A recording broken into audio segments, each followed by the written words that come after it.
Ignition sequence starts.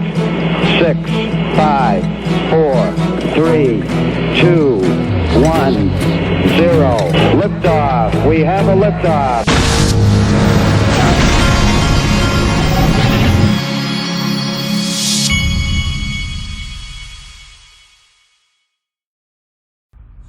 Hey everybody, this is the Digital Asset Investor, and I've been fighting internet connection problems for the last 3 or 4 days because I had a lightning strike on a modem, and that's not good. So anyway, the old cell phone sometimes works well to run these videos off of. We're gonna find out here shortly when I start trying to play videos. Let's start here. Saudi Arabia and gold. Last year we learned that Saudi Arabia is considering establishment of gold refineries within the kingdom. Since then, Saudi Arabia agreed to join Shanghai Cooperation Organization as a dialogue partner.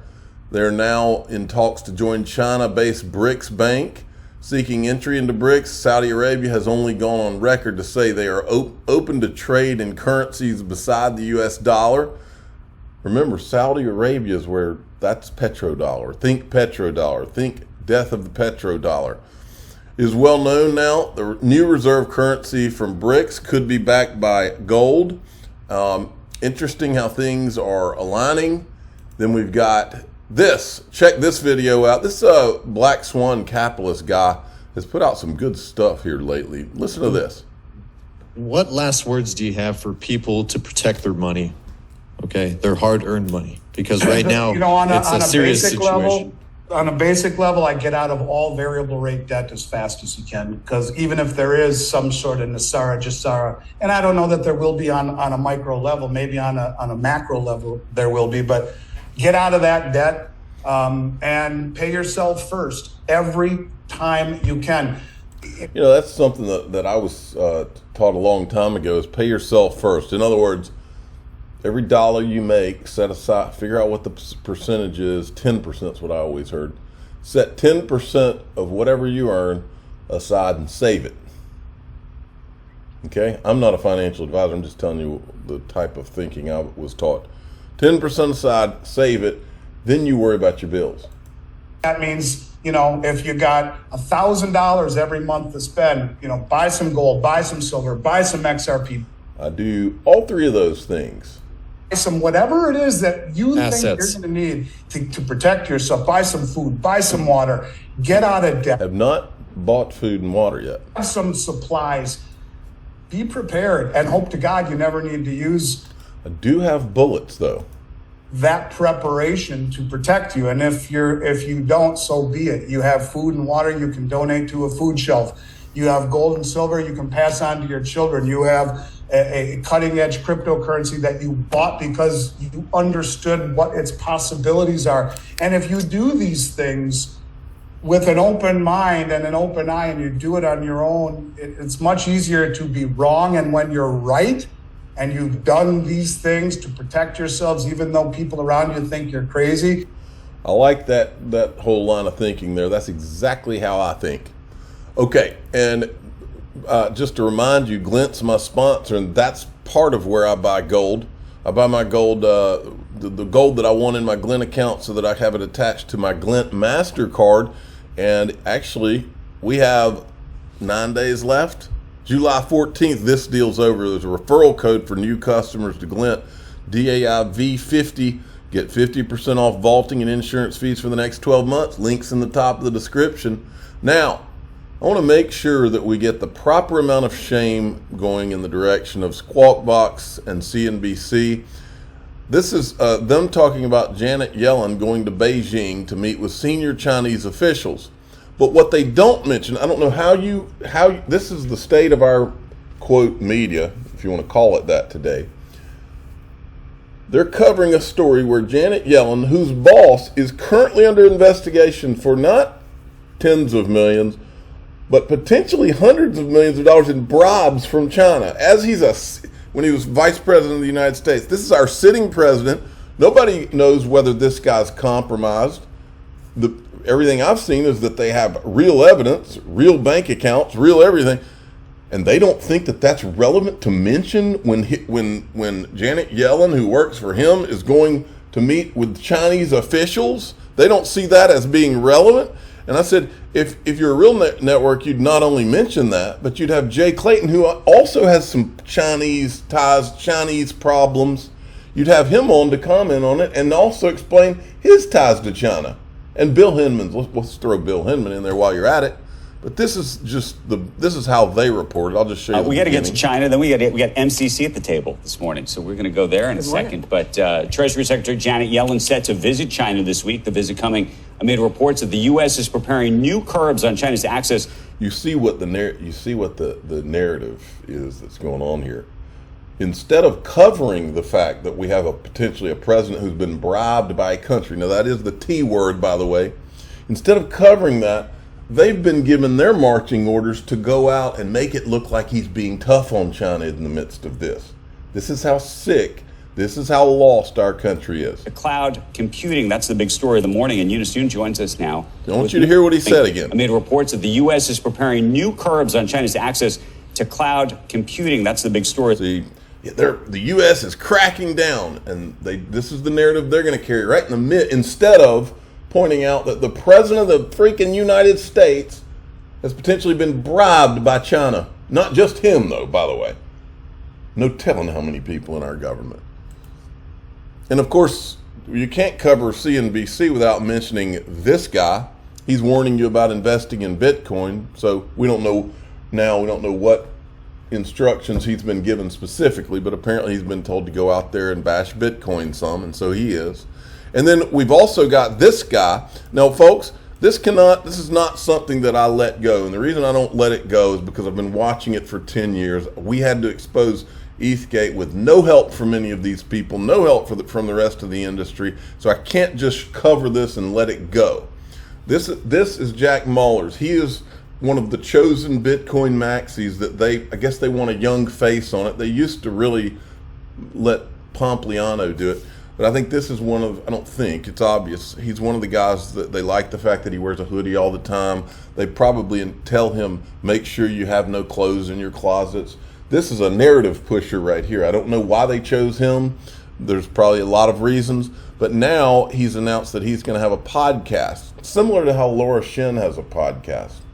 That's the same Laura Shin that's pumped Bitcoin and Ethereum for years, wrote an entire book on Ethereum and did not mention ETHgate or the disguised whales, even though she knew about it.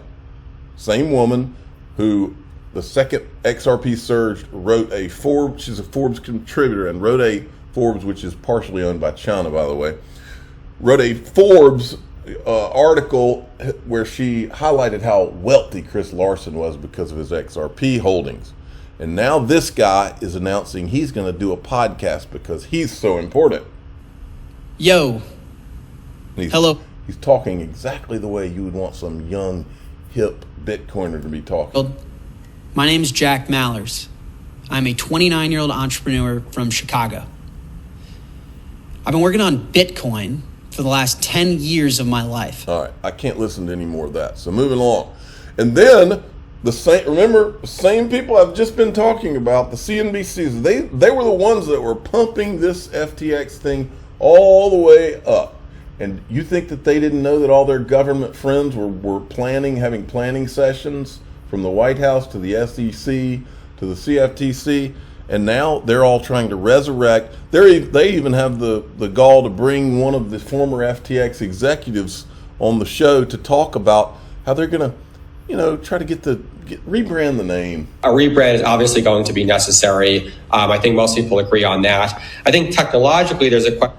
My question is, because if it was me, if I wanted to resurrect FTX, the last thing I would talk about would be resurrecting FTX.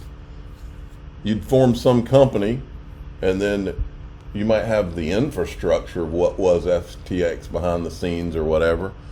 What in the world? Of, to what extent does the existing infrastructure need a complete revamp in light of now everything that we know has happened with the people running the exchange?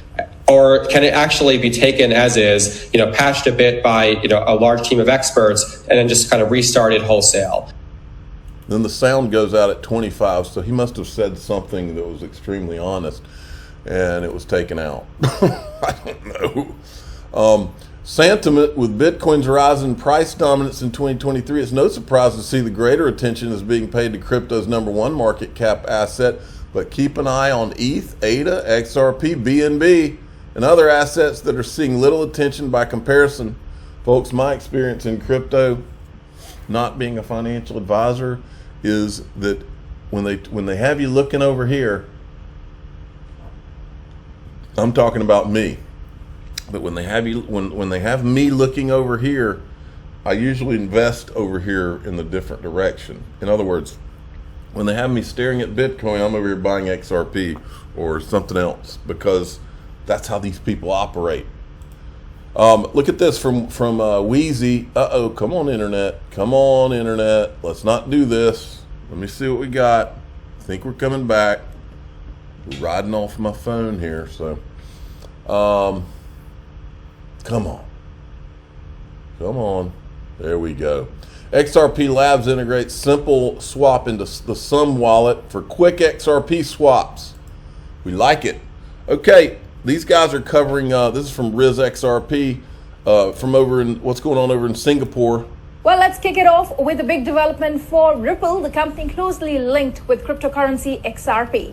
On Thursday, Ripple Labs' Singapore subsidiary, Ripple Markets APAC, announced it received an in-principle approval for a major payments institution license from the Monetary Authority of Singapore, or MAS. The license will grant Ripple the permission to provide regulated digital payment token services and products in Singapore. In a statement, Ripple said the license also allows the company to expand customer usage of its on-demand liquidity service, or ODL. That's a service that leverages the XRP cryptocurrency to facilitate cross-border payments. Last year, much of Ripple's global ODL transactions flowed through Singapore, which serves as the company's Asia-Pacific headquarters. All right, and then we have this clip. Here's another one. All right, congratulations on the in-principle approval for a major payment license from the MAS. So tell us, what does this mean for Ripple's operations in Singapore and the Asia Pacific? It allows us to offer regulated digital payment token products and services, which will enable us to better support and scale the use of on-demand liquidity, or ODL, by our customers in Singapore and across the APAC region. And that are looking to explore blockchain and digital asset technologies for their cross-border payment and treasury use cases. With on-demand liquidity volumes surging in Asia Pacific, we know that there's great appetite from customers in the region to engage and explore with blockchain and digital assets. And this obtaining the in-principle approval of the major payment institution license to better support these progressive customers and scale our ODL services to ultimately build a more inclusive and borderless financial system. Okay, right. Rahul, so how does Singapore then fit into Ripple's global operations? Singapore's location makes it a prominent gateway to emerging markets in Southeast Asia, as well as developed markets across the Asia-Pacific region. We're a global business, and we remain hyper-focused on building our teams outside of the U.S. About 90% of our business is global, and Singapore, and to a large degree the broader APAC region, is one of our fastest growing regions and remains high on our list for recruiting. You know, at the start of the year, there was speculation that Ripple's case with the U.S. SEC will be settled by mid-year. Well, we're here now. Can you give us an update on how the legal case is unfolding? We continue to push for a speedy resolution, and we look forward to proving that Ripple did not violate securities law and that the SEC never provided Ripple with fair notice that its actions would ever be prohibited under the law. The decision and timing is ultimately up to the judge. We don't have any control over that. Let's see if he says anything else about that. Okay, lastly, Rahul, I got to ask you about this. Ripple acquired digital assets custody for Metaco for $250 million. It's $250 million US in mid-May. Can you give us an update on how that integration is going, and how does it fit into the global strategy for Ripple? So acquiring Metaco makes Ripple the leading enterprise solution provider in the space. Both Metaco and Ripple share strong, digital asset and crypto DNA. So this is the first of many offerings as we continue to build and invest in crypto infrastructure. All right, Rahul, thank you. All right, and then we've got this. Look, this 801 guy is. I'm not going to show you this because I don't want to make this video too long. Maybe I'll push this to the next video. But first, before I leave, I want to show you this. Mr. Huber found this. I didn't know this. Of course, Hoskinson doesn't like the ETHgate story. Ripple Freedom of Information Act, the SEC for information about him. Look at this. Records requested. Ripple requests disclosure of all records relating to June 14th, 2018 statements by then Director Hinman regarding Ether status under securities laws, including but not limited to all communications with ETH Foundation and other relevant companies, including but not limited to Consensus or individuals in other ecosystem, including not limited to Vitalik Buterin, Anthony Diorio, Hoskinson, Mihai, whatever you say that name, all the people around Ethereum, basically, all these guys. So Hoskinson, there's no telling what Hoskinson knows. I'm the digital asset investor. I'm not an investment advisor. This is for entertainment purposes only. Please subscribe, hit the like button, tell your friends and family. Yeah, Hoskinson probably doesn't like ETHgate. Thanks for listening.